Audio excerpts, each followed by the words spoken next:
Assalamualaikum warahmatullahi wabarakatuh. Selamat siang semuanya. Pada kesempatan kali ini, kami dari kelompok 3 akan mempresentasikan hasil diskusi kami mengenai aplikasi GCMS dari jurnal yang berjudul Implementation of SPMA and Rapid GCMS as a Screening Approach for Forensic Fire Debris Applications. Anggota kami terdiri dari saya, Salsabila NPM 22, Harsa NPM 48, Faiz NPM 51, Hansa NPM 65, dan Naila NPM 74. Next. Dalam investigasi forensik kebakaran, salah satu tugas utama adalah mengidentifikasi bahan bakar atau bahan mudah terbakar yang mungkin digunakan untuk memulai atau mempercepat kebakaran. Hal ini penting untuk memahami penyebab kebakaran, terutama dalam kasus dugaan pembakaran yang disengaja. Puing-puing kebakaran biasanya mengandung senyawa volatil yang merupakan sisa dari bahan bakar tersebut. Oleh karena itu, metode yang dapat mendeteksi senyawa volatil ini sangat penting dalam analisis forensik kebakaran.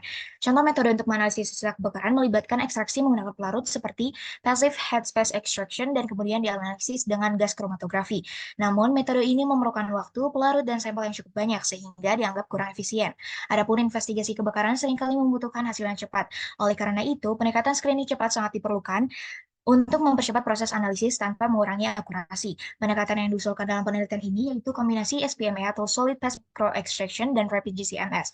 SPMA Rapid GCMS dipilih sebagai alternatif karena memiliki kelebihan di antaranya waktu alur kerja yang cepat kurang dari 20 menit, tanpa pelarut sangat selektif, dapat memaksimalkan sensitivitas GCMS, menghemat sumber daya laboratorium, dan meminimalkan paparan analisis terhadap pelarut berbahaya. SPMA adalah teknik yang lebih efisien untuk mengumpulkan senyawa volatil dari puing-puing kebakaran tanpa menggunakan pelarut. GCMS kemudian digunakan untuk menganalisis senyawa volatil. Dengan GCMS, senyawa-senyawa tersebut dapat diidentifikasi berdasarkan pola fragmentasinya dalam spektrometer massa, yang memberikan informasi tentang jenis bahan bakar yang mungkin digunakan. Selanjutnya, tujuan penelitian yang pertama yaitu mengetahui penerapan SPMA Rapid GCMS sebagai pendekatan screening untuk menganalisis cairan mudah terbakar dalam aplikasi kebakaran forensik. Kedua, mengetahui penggunaan TIC, EIP, dan dekonvolusi dalam analisis GCMS. Dan ketiga, mengetahui sensitivitas SPMA yang dikombinasikan dengan Rapid GCMS dalam mengidentifikasi senyawa-senyawa yang terkait dengan kebakaran. Next. Selanjutnya adalah alat dan bahan. Untuk alatnya itu ada fiber PDMS berketebalan 30 mikrometer, kemudian ada instrumen GCMS, vial, kalian cat ukuran pin, kalian cat ukuran liter. Lalu ada bahannya, yaitu bahan yang pertama campuran uji murni tanpa parut dari senyawa-senyawa sebagai berikut, kemudian ada N-tetradikanan, lalu ada gasolin dan diesel. Selanjutnya adalah prosedur. Yang pertama itu ada micro extraction fase padat, di mana sampel cairan atau campuran uji ini dimasukkan 10 mikroliter aliquot ke vial GC yang dilengkapi dengan sisipan vial, lalu ditempatkan vial tanpa tutup dalam kaleng cat ukuran liter untuk diencerkan dengan perbandingan 1:1000. Kemudian ditutup kaleng cat dengan tutup yang berlubang di bagian tengahnya, masukkan siring fiber SPME dan dipaparkan fiber ke headspace untuk penyerapan sampel selama 5 menit, tarik fiber dan dikeluarkan siring dari kaleng cat, lalu diinjeksi segera siring ke dalam inlet rapid GCMS untuk disrupsi dan analisis analit. Kemudian didapat kromatogramnya. Untuk sampel padat hasil pembakaran tiruan, dipindahkan ke kaleng cat ukuran liter, ditutup kaleng cat dengan tutup yang berlubang di tengahnya, lalu dimasukkan siring fiber SPMI dan dipaparkan fiber ke headspace untuk penyerapan sampel selama 5 menit. Kemudian ditarik fiber dan keluarkan siring dari kaleng cat dan diinjeksi segera siring ke dalam inlet rapid GCMS untuk disrupsi dan analisis analit. Kemudian dihasilkan kromatogram. Selanjutnya adalah analisis cairan yang mudah terbakar dan persiapan serta analisis sampel pembakaran semua. Untuk gasolin dan diesel dilakukan prosedur yang sama seperti SPMI. Kemudian dihasilkan TIC mentah, IEP relevan, dan TIC terdekonvolusi. Untuk sampel positif yang mengandung cairan mudah terbakar, itu dipotong karpet dan kayu dan ditambahkan 1 ml gasolin atau diesel, kemudian dibakar sampel hingga api padam, lalu dipindahkan ke kaleng cat berukuran pin dan disegel dengan tutup. Lalu dilakukan metode SPMI Rapid GCMS dan dihasilkan kromatogram.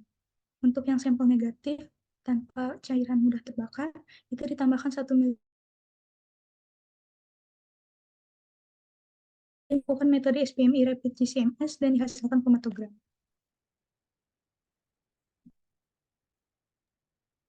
Selanjutnya, optimasi dan batas deteksi atau LOD. Untuk optimasi parameter inlet rapid GCMS ini menggunakan 3 desain eksperimen faktorial penuh dengan 3 parameter dioptimalkan untuk respon instrumen maksimum atau kelimpahan dengan 2 level rendah dan tinggi per faktor, waktu injeksinya itu 5 dan 10 detik, untuk suhu masuknya itu 250 derajat Celcius dan 280 derajat Celcius, dan rasio splitnya itu ada split dan splitless.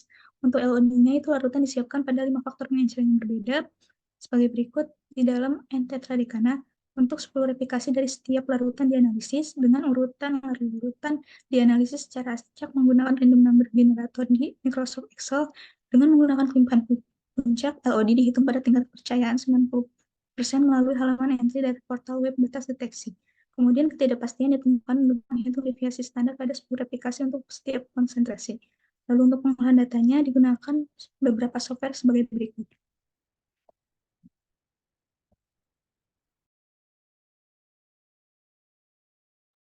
Selanjutnya mengenai reprodusibilitas injeksi SPMI. Kesesuaian SPMI sebagai teknik injeksi GCMS dinilai menggunakan campuran uji 7 komponen yang mengandung senyawa-senyawa yang terdapat dalam banyak cairan yang mudah terbakar. Untuk menilai reprodusibilitas dihitung, untuk senyawa-senyawa injeksi campuran uji berulang sebanyak 10 kali. Setelah dianalisis, didapat data sebagai berikut. Presentase deviasi standar relatif waktu retensi atau persen SDS berkisar dari 0,6% hingga 1,5%. Kemudian sebagai pembandingnya, reprodusibilitas waktu retensi untuk injeksi SPMI menggunakan rentang injeksi cairan langsung dalam penelitian yang telah dilakukan sebelumnya, dengan nilai persen SDS antara 0,5% sampai 2,1%. Sedangkan untuk perbandingan kelimpahan persen SDS yang dipakai berkisar 16% hingga 28%. Dari data yang diperoleh, dapat diamati bahwa kelimpahan entridikana memiliki nilai kelimpahan yang paling banyak setelah dinormalisasi, yaitu sekitar 56% hingga 51%, yang kemungkinan disebabkan oleh absorpsi kompetitif.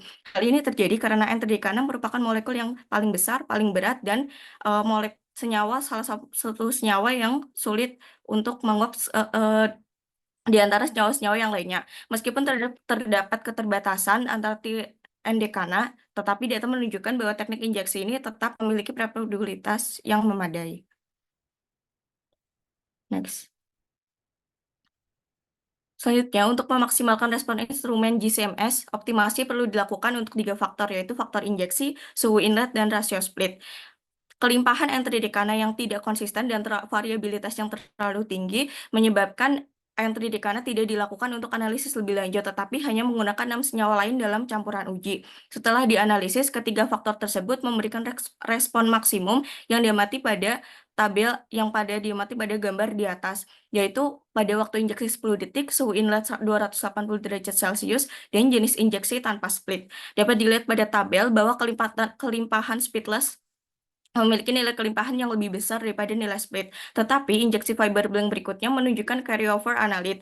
Untuk memaksimalkan respons dan meminimalkan carryover pada faktor ini, sehingga metode yang dioptimalkan akhirnya hanya menggunakan injeksi dengan split.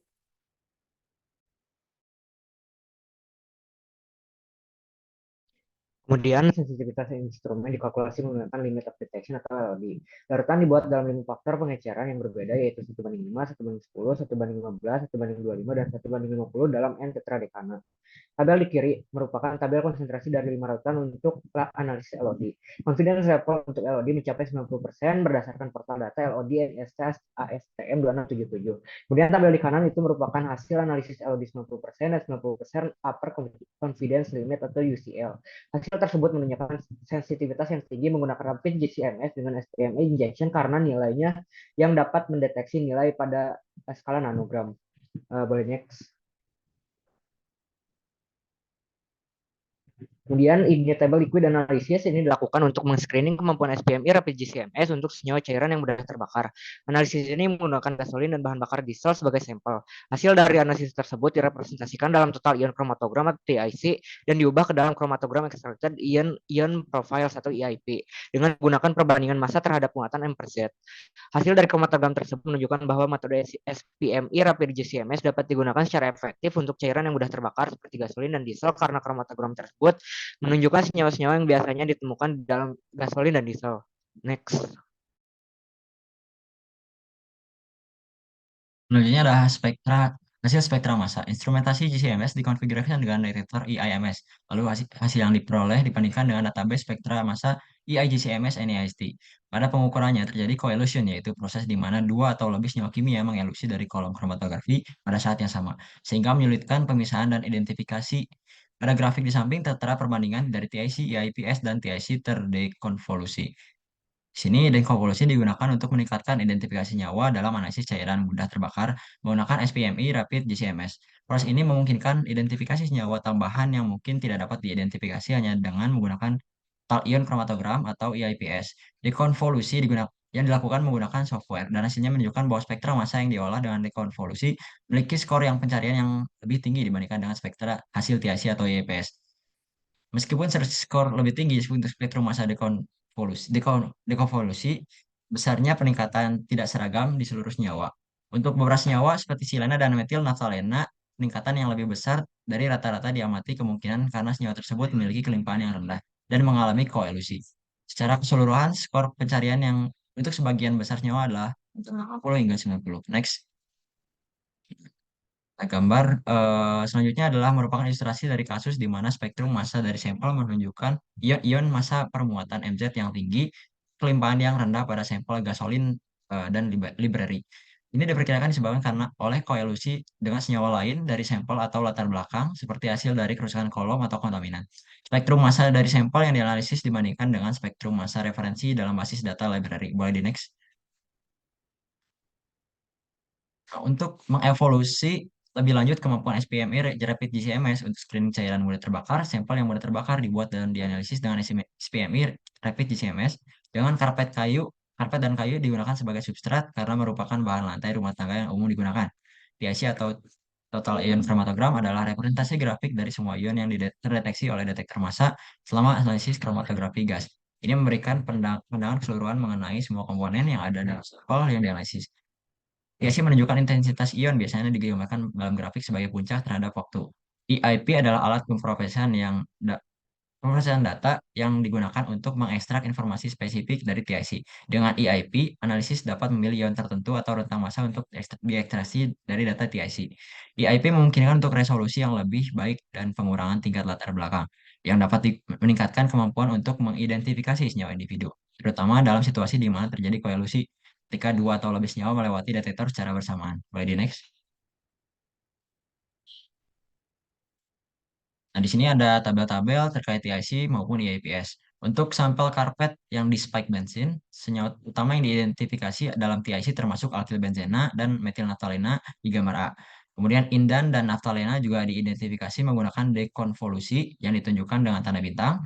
Meskipun terjadi penguapan senyawa tambahan yang sesuai dengan bensin diidentifikasi dalam EIP yang relevan, termasuk silena dan aktil benzena tambahan dalam EIP aromatik di gambar C.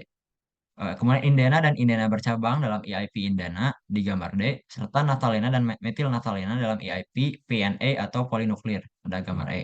Karena bercabang diidentifikasi dengan hanya menunjukkan dekonvolusi karena rendahnya kelimpahan senyawa-senyawa ini dibandingkan dengan yang lain dalam TIC dan EIP di gambar B. Boleh di next.